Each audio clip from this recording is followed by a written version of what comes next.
मैं कहता हूं इस्लाम तो पर्दे की तालीम देता ही देता है, लेकिन जो लोग हिंदुस्तान में रहते हैं कम से कम उनको तो अपनी तारीख मालूम होगी कि यूरोप ने और अंग्रेज ने हमारी बेटियों को नंगा करने की कोशिश की, बेहिजाब करने की कोशिश की। वरना इस्लाम की तालीम तो अपनी जगह, खुद हिंदुस्तान की तहजीब में पर्दा है। हिंदुस्तान की सरजमीन पर जो कहानियां मशहूर बयान की जाती है, उन कहानियों के अंदर या क्या ये कहानी नहीं, जो लोग आज हिंदुस्तान के वफादार बनने का दावा करते हैं, उनको ये नहीं पता कि यही हिंदुस्तान की तारीख है। हिंदुस्तान में एक बादशाह था जिसको दुनिया राम के नाम से जानती है। उसकी बीवी थी, उसका नाम सीता था। सीता को जब एक दहशतगर्द रावण नाम का उठा करके ले गया, तो राम अपने भाई लक्ष्मण के साथ उसको ढूंढने के लिए निकले। यह हिंदुस्तान की तारीख है। मुसन्निफ, मुहर्रिर कहां तक इंसाफ करता है ये उसकी अपनी जिम्मेदारी है, लेकिन हकायक जो भी हों, ये बात तो हिंदुस्तान में बयान की जाती है। सीता को जब रावण उठाकर ले गया और ढूंढने के लिए राम निकले अपने भाई लक्ष्मण के साथ, तलाश करते करते फिरते फिरते जब एक मुकाम पर पहुंचे तो कहीं पर सीता का हार मिला, कहीं पर सीता के कान की बालियां मिली, कहीं पर सीता के हाथों के कंगन मिले। राम उठाते रहे, आगे बढ़ते रहे। यह निशानी थी कि सीता कहीं मौजूद है। सीता जिस वक्त तो उठाकर ले जाने वाला ले जा रहा था, तो कहीं अपने गले का हार, कहीं अपने कान की बालियां, कहीं अपने हाथों के कंगन वो डालती रही। क्यों? उसे यकीन था कि कोई ढूंढने वाला आएगा तो इन निशान पर चल करके वो मुझे तलाश कर लेगा। जब हार देखा, राम की बीवी थी, राम ने पहचान लिया ये सीता का हार है। का बालियां देखी, राम ने पहचान लिया सीता की बालियां हैं। कंगन देखे, राम ने पहचान लिया कि सीता का कंगन है। लेकिन जिस वक्त पाजेब की बारी आई तो लक्ष्मण ने अपने भाई राम से कहा, भैया ये तो भाभी का पाजेब है, ये तो भाभी का पाजेब है। मौर्रिख लिखता है कि लक्ष्मण से पूछा गया कि तुमने अपने भाभी का हार नहीं पहचाना, तुमने अपनी भाभी की कान की बालियां नहीं पहचानी, तुमने अपने भाभी के कंगन नहीं पहचाने, तुमने अपने भाभी के पाजेब ही कैसे पहचाने? हालांकि भाभी का हार भी तो पहचाना जा सकता था, भाभी की कान की बालियां भी तो पहचानी जा सकती थी, भाभी के हाथ के कंगन भी तो पहचाने जा सकते थे, लेकिन तुमने कुछ नहीं पहचाना, पाजेब भी क्यों पहचाना? तो लक्ष्मण ने अपने भाई राम से कहा कि मैंने अपने भाभी के पाजेब के पैरों के सिवा उसके पूरे वजूद को कभी नहीं देखा था। तो आखिर लक्ष्मण ने सीता का वजूद क्यों नहीं देखा था? इसलिए कि वो पर्दे में रहती थी, तभी तो देवर ने भी उसका जिस्म नहीं देखा था। अब आपसे पूछना चाहता हूं, तो जो औरतों को बेपर्दा करना चाहते हैं वो सीता और राम के भी वफादार नहीं है, वो उनके भी गद्दार है, वो मुल्क के भी गद्दार है और वो अंग्रेजों के एजेंट है।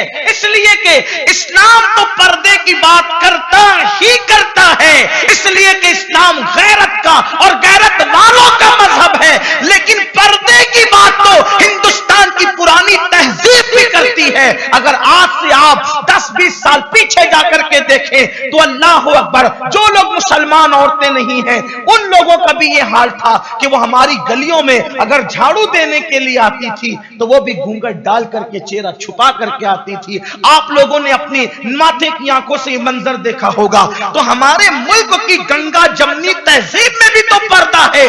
अगर आज लोग पर्दे की मुखालफत कर रहे हैं तो हिंदुस्तान की गंगा जमनी तहजीब की भी मुखालफत कर रहे हैं। लेकिन अल्हम्दुलिल्लाह हिंदुस्तान की मिट्टी में हया है, गैरत है, हिंदुस्तान की मिट्टी के अंदर जो है अल्लाह अकबर औरतों के साथ मोहब्बत है, उल्फत है, प्यार है। कभी भी हिंदुस्तान की की सरजमीन पर हिंदुस्तानी औरतों के साथ कभी जुल्म नहीं हो सकता।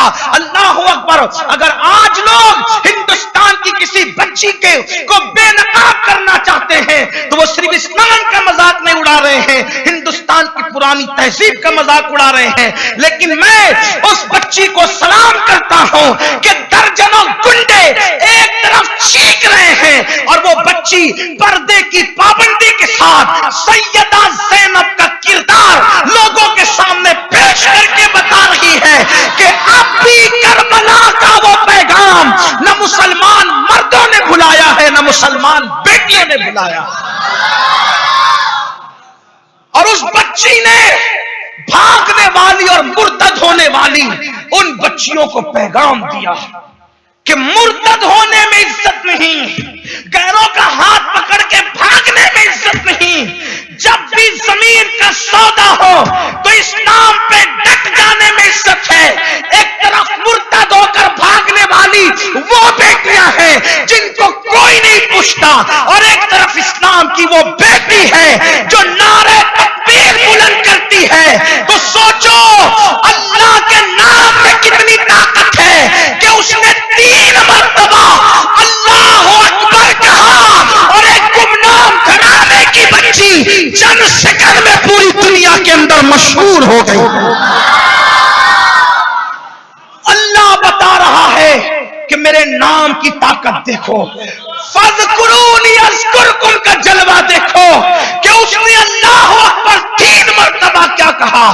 उसके बाप को कोई नहीं जानता, उसके खानदान को कोई नहीं जानता, लेकिन अल्लाह अकबर के नाम की बरकत कि पूरी दुनिया में आज उसके नाम के डंके बज रहे हैं। और वो बच्ची का किरदार पूरे हिंदुस्तान की बेटियों को बता रहा है कि बिकने में फायदा नहीं, दीन से दूर होने में फायदा नहीं, भागने में फायदा नहीं, दीन पर डटने में फायदा है। और आज उसको वो इज्जत मिली इंशाअल्लाह कि रहती दुनिया तक के उसका तस्करा होगा, रहती दुनिया तक उसको याद किया जाएगा। और क्यों ना हो, कुरान कहता है वलिल्लाहिल इज्जतु वलिरसूलिही वलिलमुमिनीन, इज्जत तो अल्लाह के लिए है, इज्जत तो अल्लाह के रसूल के लिए है, और इज्जत तो नबी के वफादारों के लिए। जब जब कोई अल्लाह रसूल का वफादार होता है अल्लाह उसको ऐसी इज्जत अता करता है। और मैं मुसलमानों से कहना चाहता हूं, अगर आज लोग कहते हैं कि हिजाब वालों को हम पढ़ने नहीं देंगे, पर्दा करने वालों को हम पढ़ने नहीं देंगे, तो मुसलमानों को चाहिए कि वो मुत्तहिद होकर सहाबा और अहले बैत और सवाद आजम के अकीदे पर मुत्तहिद होकर लड़कियों की अलग से कॉलेजेस कायम करें, लड़कियों के अलग से स्कूल्स कायम करें, और उनको ऐसा तमाचा मारें कि तुम क्या नहीं पढ़ाओगे, हम अपनी बेटियों के लिए पढ़ाने का इंतजाम अलग से करेंगे। मुसलमान आज इस पर तवज्जो नहीं कर रहा है। बेटियों की शादियों पे लाखों रुपए खर्च हो रहे हैं। काश एक बेटी की शादी पे लाखों और करोड़ों खर्च करने की बजाय अगर वो करोड़ों रुपयों की हिफाजत कर ली जाए तो हजारों मुस्लिम बेटियों की इज्जत और आबरू महफूज की जा सकती है। और यूं भी ये बेहिजाब करना क्यों चाहते हैं? ये बेहिजाब इसलिए कि भेड़िया हमेशा चाहता है, भेड़िए की हमेशा ख्वाहिश है कि बकरियां चरवाहे की निगहबानी से दूर हो जाए। बकरियां चरवाहे की निगहबानी से दूर हो जाए। बिल्ली की नीयत यह है कि मुर्गी दरबे से बाहर, कुत्ते की नीयत यह है कि चिड़िया दरबे से बाहर हो। क्यों? इसलिए कि कुत्ते की नीयत उस वक्त तक मुकम्मल नहीं हो सकती जब तक कि चिड़िया दरबे में है। चिड़िया दरबे में है, वो भौंक करके कहता है कि ये जुल्म हो रहा है, इसको आजाद करो। तो आजाद कराने में चिड़ियों से कोई मोहब्बत नहीं है। उन चिड़ियों को लुक़्मा तर बनाना चाहता है कुत्ता, इसलिए वो उसकी आजादी पर भौंक रहा है। वरना उसको चिड़ियों से कब से प्यार होने लगा? चिड़ियों से प्यार तो उस मालिक को है जो कुत्ते के गंदे दांतों से उन चिड़ियों को बचाना चाहता है। इस्लाम औरत को तहफ्फुज देता है, इसलिए कि हमारे यहां औरत को औरत कहते हैं, और औरत का मतलब होता है लुगत में हिफाजत की चीज, छुपाने की चीज, हिफाजत की चीज। हमारी औरतों की हिफाजत की जाती है, और जिस चीज की भी हिफाजत की जाती है उसको छुपाया जाता है। बगैर छुपाए हिफाजत नहीं हो सकती। मिसाल के तौर पर, अगर मक्खियों से मिठाई की हिफाजत करना हो तो मक्खियों से छुपाना पड़ेगा। चूहों से अगर खाने की हिफाजत करना हो तो खाने को ढांक करके रखना पड़ेगा। खाना खुला रखोगे तो चूहे मुंह डालेंगे, बिल्लियां मुंह डालेंगी, कुत्ते मुंह डालेंगे, तो उसको ढांक के रखना पड़ेगा, छुपा के। बिल्ली नाराज क्यों है? हमने खाना ढक दिया। खाने को छुपाने पे बिल्ली नाराज है, खाने को ढकने पे चूहे नाराज हैं, खाने को ढकने पर कुत्ते नाराज है। क्यों? ये तो छुपा के खाने पे जुल्म करते हैं। खाने पे जुल्म नहीं, खाने की हिफाजत इसको ढके बगैर नहीं है। तो खाना महफूज रखना हो तो उसको ढकना पड़ता है, और औरत को महफूज रखना हो तो उसको पर्दे में रखना पड़ता है। पर्दा जुल्म नहीं है, पर्दा हिफाजत का जरिया है। अल्लाह अकबर। ये देखो, हम जो कपड़े लेते हैं बदन पर, तो कपड़े पहनने से हमारा जिस्म ढका रहता है, जरासीम से छुपा रहता है, जरासीम से महफूज रहता है, बीमारियों से महफूज रहता है। जो लोग पर्दे को निशाना बनाते हैं, आप मैं उनसे पूछता हूं वो मास्क क्यों लगा रहे हैं? पूरी दुनिया मास्क लगा रही है। हम हरम में गए, हमें हरम में तक मास्क, इहराम में तक मास्क लगाना पड़ा। क्यों? का बीमारी से बचने के लिए मास्क है।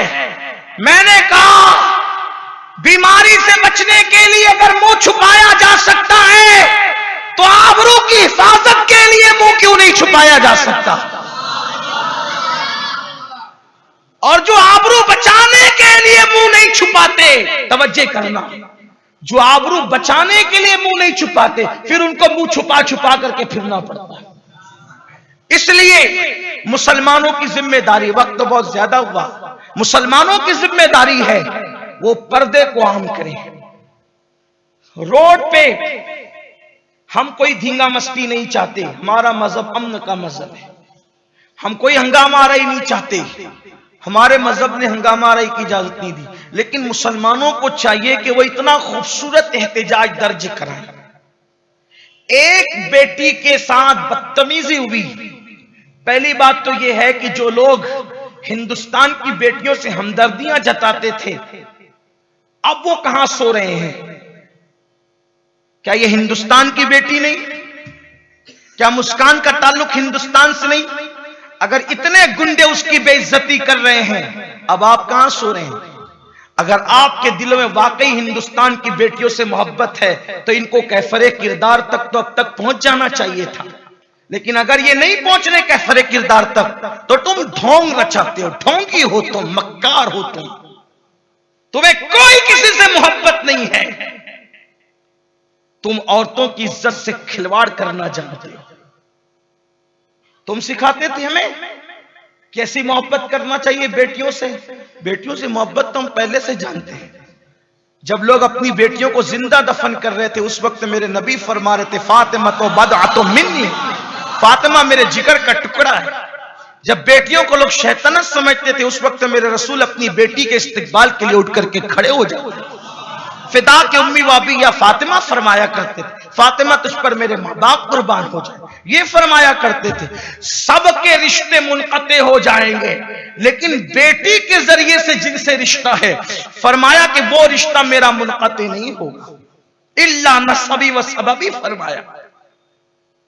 और भी रिश्तों को उसमें शामिल किया, लेकिन अव्वल दर्जे पर बेटी का वो रिश्ता रखा, शहजादी का वो रिश्ता रखा। फरमाया कि मैं हसन हुसैन का उसबा हूं। आका करीम सल्लल्लाहु अलैहि वसल्लम ने नहीं फरमाया? बिल्कुल फरमाया, मैं उनका नसब हूं, मैं उनका सबब हूं। अल्लाह के हबीब अलैहिस्सलाम ने फरमाया वो मेरे बेटे हैं, वो मेरे लिए जन्नत के फूल हैं। अल्लाह के हबीब अलैहिस्सलाम ने बेटी के बेटों के लिए फरमाया। तो हमें तो बेटियों से प्यार मेरे नबी ने पहले ही करके बताया, हमने प्यार किया, आपने तो इस्तेमाल किया, नाम इस्तेमाल किया। एक बेटी से इतने सारे लोग बदतमीजी करते हैं, आप खामोश, आप कुछ नहीं कह सकते। मुसलमानों से कहता हूं कोई कुछ करे ना करे, हमें खूबसूरत अंदाज से एहतजाज दर्ज कराना है इस तरह का कि अब हमें यह तय करना है कि पहले तो हमारे 16-17 साल के बाद बेटियां पर्दा करती थी, अब 11 साल के ऊपर की जितनी बेटियां हैं हम उन सबको पर्दे में कर देंगे। हमारी कोई बेटी बेपर्दा नहीं घूमेगी, हमारी कोई बेटी बेपर्दा, यूं भी हमारी बेटियां बेपर्दा जाती नहीं, लेकिन आज के बाद मजीद इस पर कोशिश होगी। आखिर हिजाब से इतना खौफ क्यों है, पर्दे से इतना खौफ क्यों है, क्यों इतने खौफजदा हैं? इसलिए कि इनके मंसूबे अच्छे नहीं हैं। हमारी बेटियों को ये इज्जत में देखना नहीं चाहते, और सबसे ज्यादा वो बेटियां इज्जत से रहती है जो पर्दे से रहती है। एक खातून बरतानिया की सरजमीन पर इस्लाम कबूल करती, इस्लाम कबूल करने के बाद उससे पूछा जाता है कि तुमने इस्लाम क्यों कबूल किया, और तुम बुर्के की पाबंद हो गई तो तुमको तकलीफ नहीं होती, तुमको घबराहट नहीं होती, तुमने इस्लाम कैसे कबूल कर लिया?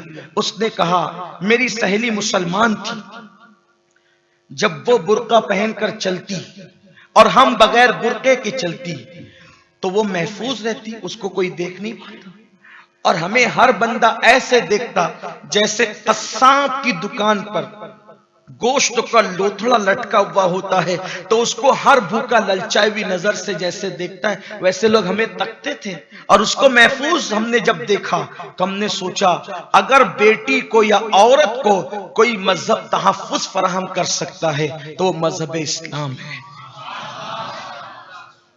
पर्दे में कोई वहशत नहीं है, पर्दे में कोई तकलीफ नहीं। 3 साल से तो लोग मर्द खुद पर्दा करके घूम रहे, मुंह पे मास्क लगा के घूम रहे। जब आपको मास्क लगाने से तकलीफ नहीं तो उसको चेहरा छुपाने से क्या तकलीफ? आपको तो इन 3 सालों में कुदरत ने अच्छे से जवाब दे दिया। और सुन लो, उन आजाद ख्याल बेटियों से भी कहना चाहता हूं जो सीरियल देखकर, फिल्में देखकर या बातिल ताकतों का और यूरोपीय ममालिक का एजेंट बनकर बुर्के के खिलाफ, पर्दे के खिलाफ बकवास करती है, उनको पता होना चाहिए कि इस्लाम के साथ बगावत करने वालों को इज्जत नहीं मिलती, इस्लाम के साथ वफा करने वालों को इज्जत मिलती है। अल्लाह ने उस बच्ची को दौलत भी दी, इज्जत भी दिया, नाम भी दिया, और बल्कि उस बच्ची को मैं अगर 1 मर्तबा सलाम करूंगा तो उसके माँ बाप को मैं 10 मर्तबा सलाम करूंगा कि उसके माँ बाप ने उस बच्ची की तरबियत कैसी की, कि जहां मर्दों की जुर्रत जवाब दे जाए वहां उस बच्ची ने कितनी जुर्रत से काम लिया।